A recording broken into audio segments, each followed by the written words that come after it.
Jua la asubuhi lilichomoza taratibu katika ardhi ya Kongwa mkoani Dodoma, eneo lenye historia kubwa katika harakati za ukombozi wa bara la Afrika. Miaka mingi iliyopita, Kongwa ilikuwa makazi ya wapigania uhuru kutoka nchi mbalimbali za kusini mwa Afrika, wakiwemo wanachama wa SWAPO kutoka Namibia, waliokuwa wakipigania kuikomboa nchi yao dhidi ya utawala wa kikoloni.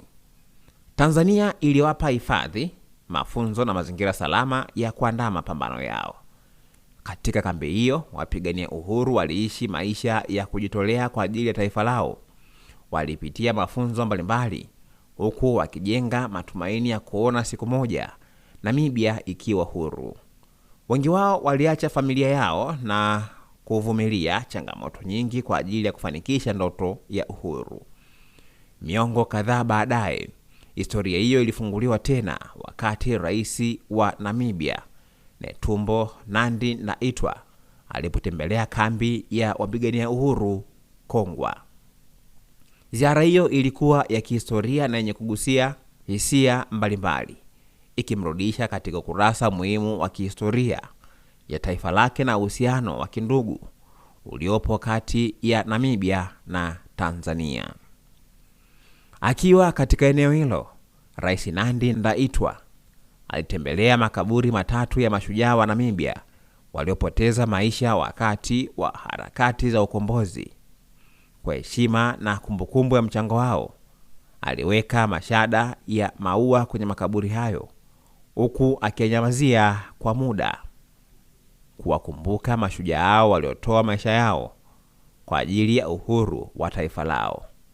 Tukio hilo lilionyesha kuthaminiwa kwa mchango wa wapigania uhuru na umuhimu wa kuendeleza kumbukumbu zao za vizazi vijavyo.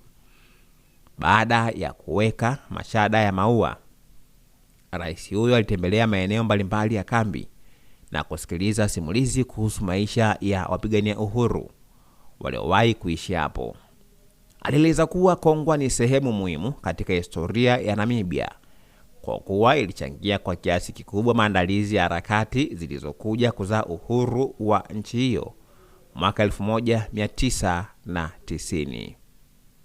Ziara hiyo pia ilikumbusha umuhimu wa mshikamano wa Afrika katika kupigania uhuru na maendeleo ya bara lao.